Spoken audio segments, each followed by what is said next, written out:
Hello everyone, I welcome you all to the session Manufacturing Processes. Today we will discuss about the methods of riser design. First of all, we will discuss about the casting yield. The casting yield is defined as the ratio of actual casting mass to the mass of metal poured into the mold cavity. Suppose small w is the mass of actual casting and capital W is the mass of metal that is poured into the mold cavity, then casting yield will be equal to small w divided by capital W into 100. Generally it is expressed in percentage, and capital W, the mass of metal poured into mold cavity, includes the mass of metal in the riser, runner, sprue and the casting. Now come to the riser design. Riser is the reservoir of molten metal that is placed in the mold to feed the casting as it shrink and solidify during the first and second stage.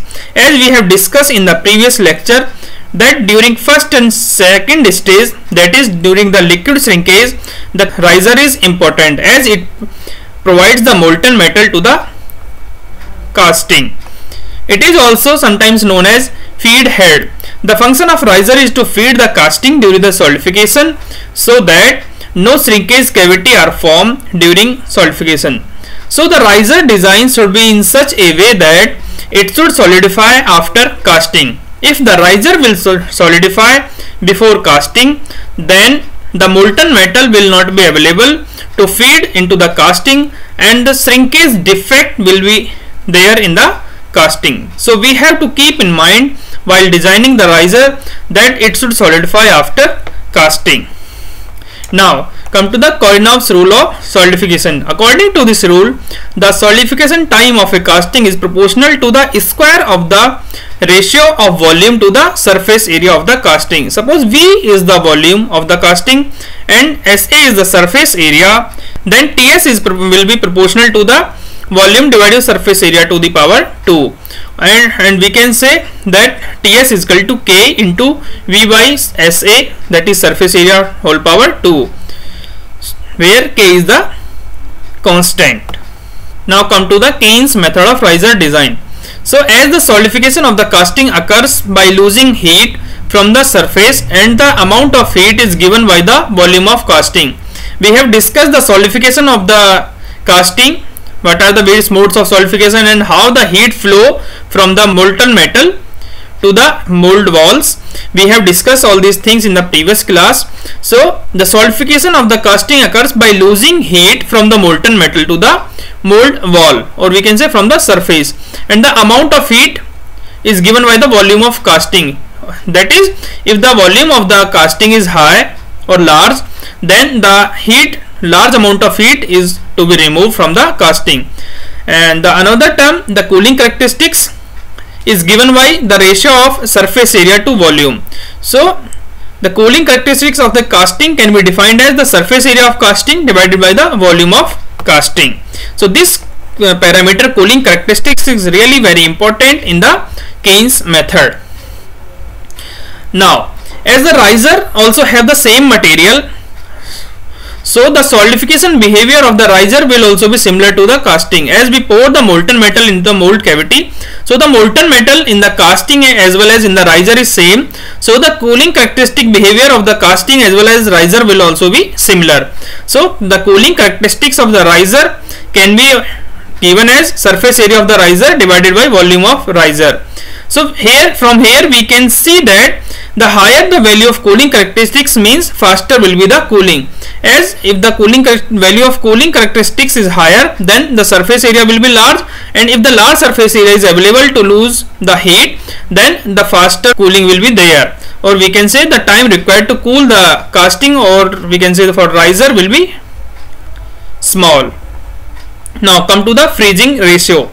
The freezing ratio of the mold is defined as the ratio of cooling characteristics of casting to the cooling characteristics of riser. It is denoted by X, and it is defined as the ratio of cooling characteristics of casting, that is surface area of casting divided by volume of casting divided by the cooling characteristics of the riser.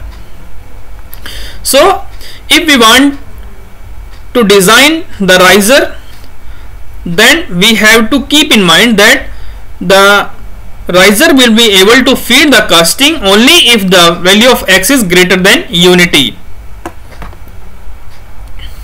Now Keynes developed an equation, that is x is equal to a divided by y minus b plus c, by using the some experiments. This is an empirical relationship where x is the freezing ratio and y is the volume ratio. The value of y, that is volume ratio, is defined as the ratio of riser volume divided by casting volume, and a, b, c are constant.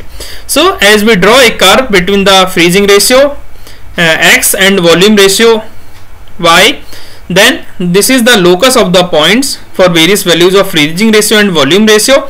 If for a given value of volume ratio, if the value of freezing ratio lie beyond this line, then the casting will be sound, and if it lies under this curve, then there will be shrinkage defect, or we can say the riser design is not proper. So we have to keep in mind while designing the riser, so that for a given volume ratio, the freezing ratio should be lie beyond this line, or we can say beyond this curve. And the value of constants a, b, c are given. For steel, the value of a is 0.1, b is 0.03 and c is 1. Likewise, the value of a, b, c for aluminum and cast iron are also given. Now we will solve a numerical problem. Calculate the size of a cylindrical riser h is equal to d necessary to feed a steel slab casting of size 25 cm into 25 cm into 5 cm with a top riser casting. So we have to solve this numerical problem by using the Keynes method. So first of all, we have to calculate the value of volume of the casting, then surface area of the casting. So volume of casting will be 25 into 25 into 5, that is 3125 centimeter cube, and the surface area of the casting will be 2 into LB plus BH plus HL, that is 1750 centimeter square. Now we have to calculate the volume of riser. It will be pi by 4 d square into h, and the value of h is given, which is equal to d, so it will be pi by 4 d cube. And for top riser system, it is given in the question that the riser is placed at the top of the casting. So surface area of the riser will be pi by 4 d square, that is the upper area, and the plus the surface area, that is pi d into h. So it will be 1.25 pi d square. Now using the Keynes equation, x is equal to a upon y minus b plus c. So first we have to calculate the value of x, then value of y, then we will put the value of x, y, a, b and c in the equation. So now we will calculate the value of x, that is freezing ratio, which is defined as the ratio of cooling characteristics of casting divided by cooling characteristics of riser, and it will be equal to 0.112 d. Now we have to calculate the value of y, that is the volume ratio, and it is defined as the ratio of riser volume divided by casting volume. So it will be 0.000251 d cube. Now we will put the value of x and y and a, b and c in equation number 1. After simplification, we will get d to the power 4 minus 8.9286 d cube minus 119.52 d is equal to 2490. Now by using the trial and error method, we will solve this equation, and we will get that the value of d, that is the diameter of the riser, is 11.44 centimeter. Okay. Now the another method for riser design is modulus method. So first we will define the modulus. What is modulus? Modulus is defined as the inverse of cooling characteristics. Modulus is equal to 1 divided by cooling characteristics, so it will be equal to volume divided by surface area. According to this method, if the modulus of the riser exceeds to the modulus of casting by a factor 1.2, then feeding of molten metal from the riser to the casting during solidification will be satisfactory. Or we can say, if the modulus of riser is large than the modulus of casting by a factor 1.2, then the molten metal in the riser always will be there to feed the casting during solidification. So considering the most economical riser, we will calculate for this case we will calculate the value of d in terms of modulus of casting.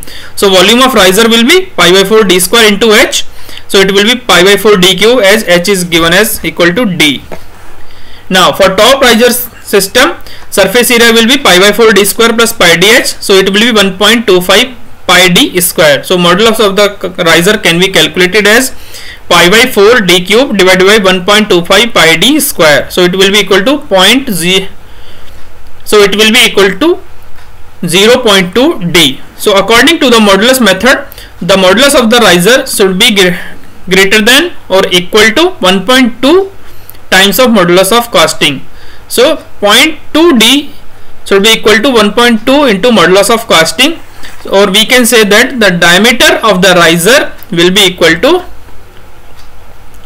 6 times of the modulus of casting. So according to this method, the diameter, or we can say the height of the riser, should be equal to 6 times of the modulus of casting for sound riser.